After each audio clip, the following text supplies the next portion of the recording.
रुख मोड़ देंगे, तूफानों का रुख मोड़ देंगे, आग लगी है सीने में।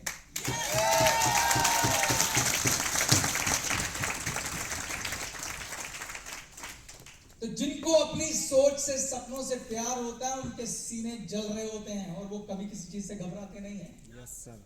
दुनिया में कोई कामयाब स्टोरी ऐसी नहीं है जिसमें संघर्ष ना हो, लेकिन प्रॉब्लम यह है कि हम सिर्फ आदमी की कामयाबी देखते हैं, उसका संघर्ष नहीं देखते।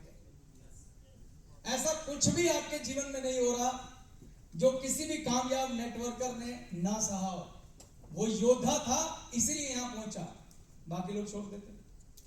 इसीलिए मैंने आपको भविष्य के योद्धा, भविष्य के विजेताओं को कहकर पुकारा है।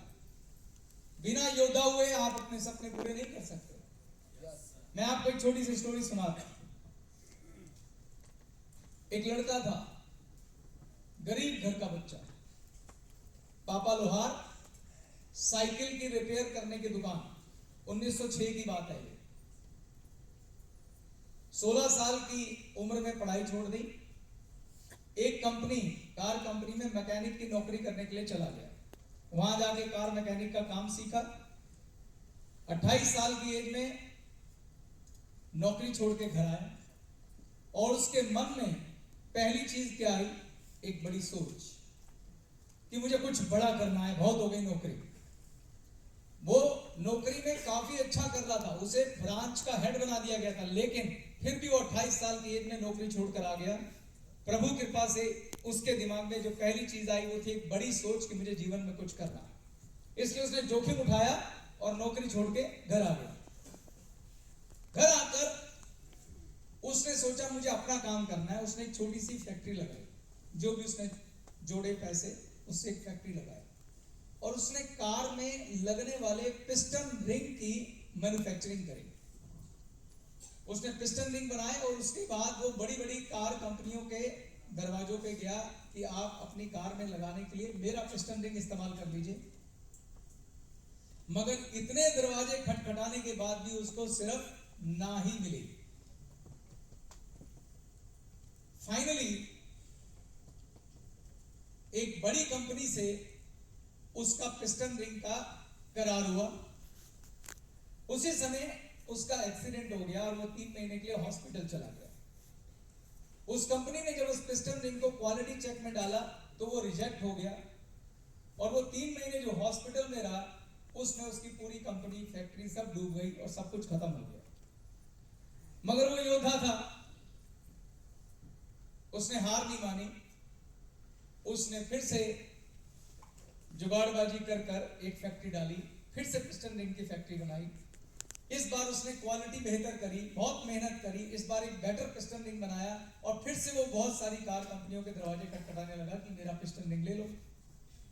और फाइनली जब उसकी बिल्कुल होप चरम पे थी, उसके ऑर्डर एक्सेप्ट होने वाले थे, सब कुछ बढ़िया चल रहा था, सब कुछ अच्छा चल रहा था, 1944 में वर्ल्ड वॉर हो गई और बहुत सारे बम उसकी फैक्ट्री पर गिरे और उसकी फैक्ट्री खत्म और ध्वस्त हो गई।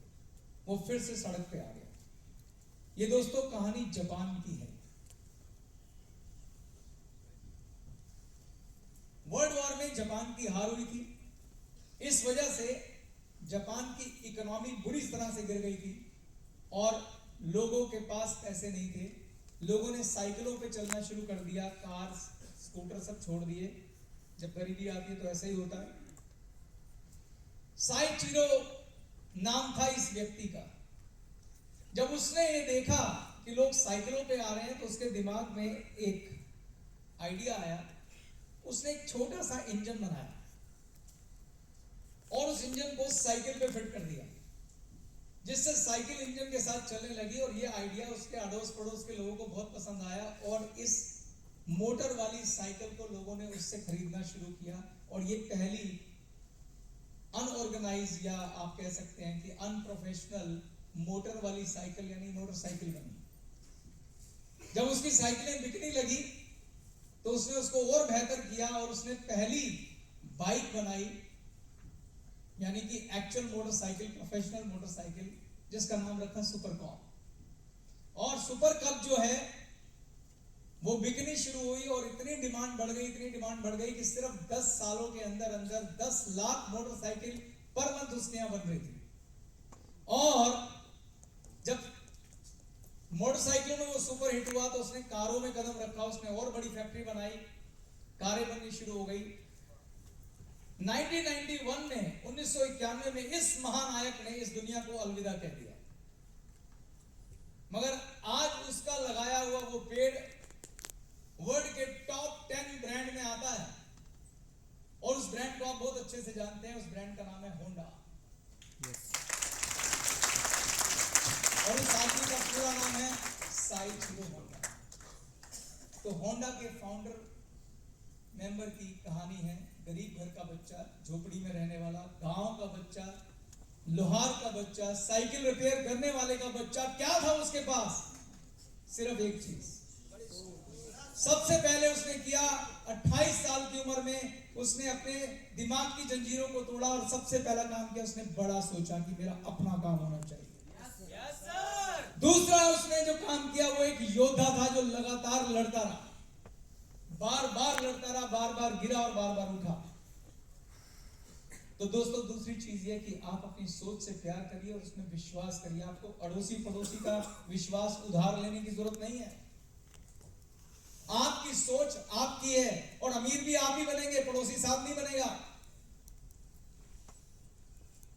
आपको अपनी थॉट में भरोसा होना चाहिए, आपको उसके लिए लड़ना है। ना कोई रिश्तेदार, ना कोई भाई, ना कोई दोस्त। आप साइचिरो अकेला, साइचिरो होंडा अकेला, वो लड़ा।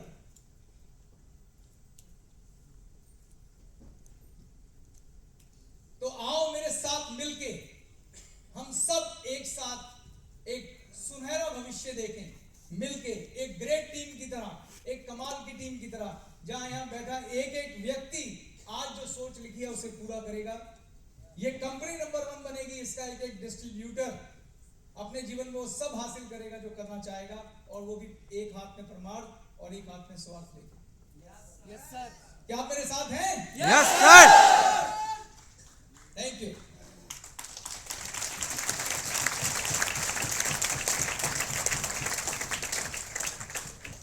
आज इस स्टेज से बस मैं आपसे ये कहना चाहता हूं दोस्तों, जब बात मेरी तरफ आती है तो मैं आपको इतना आश्वस्त करता हूं कि हमारे पास 19 सालों का स्वर्णिम इतिहास है।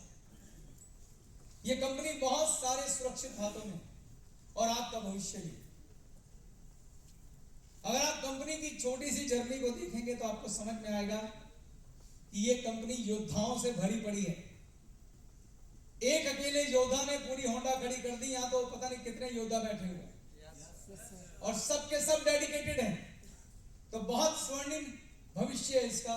बस आप दिल लगाकर, मेहनत लगा के काम करें। आज से 24 साल पहले, आज से 23 साल पहले, नहीं सॉरी, आज से 18 साल पहले, या हम 19वें वर्ष में हैं इस समय,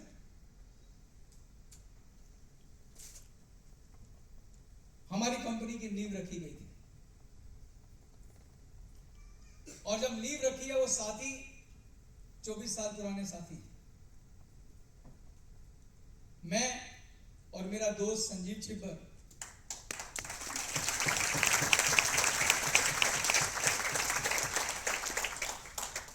मैं और मेरा दोस्त संजीव छिब्बर, जो मेरे लिए भाई से भी बढ़कर है।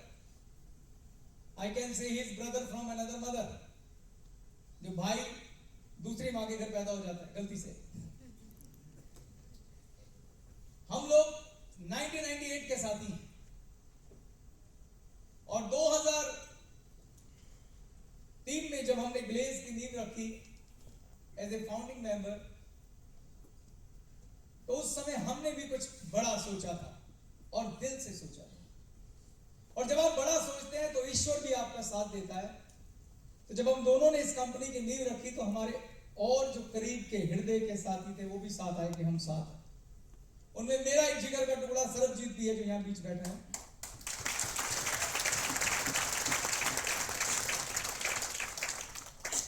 सरबजीत के बारे में मैं जितना कहूं उतना कम है। दो जिस्म एक जान जैसी यारी है हमारी। एक साथ हमने बहुत संघर्ष, खुशियां, धूप छाए सब एक साथ देखी। सरबजीत के अलावा भी कुछ लोग उस समय हमारे साथ आए थे, उनमें से कुछ आज हमारे साथ नहीं है, मगर मेरे दिल में उनके लिए भी ग्रेटिट्यूड। ये जीवन यात्रा है, हर एक की अपनी चॉइस होती है, हर एक के अपने संकल्प होते हैं, हर एक की अपनी इच्छाएं होती हैं। किसी की एस्पिरेशन है कि मुझे कुछ अलग करना है, तो उसका सम्मान होना चाहिए। दो लोग अलग होते हैं, किसी भी वजह से होते हैं, तो नफरत करने की जरूरत नहीं है। तो मेरी शुभकामनाएं भी उनके साथ हैं, प्यार भी उनके साथ है। ये हो सकता है कि भविष्य में एक साथ दोबारा काम ना करें, लेकिन नफरत करने की जरूरत नहीं है। हर एक की अपनी इच्छाएं, अगर कोई जाना चाहता है जाए, कुछ करना चाहता है करे। बीइंग ए गुड फ्रेंड, बुरे वक्त के अच्छे साथी थे, तो हमारी शुभकामनाएं साथ।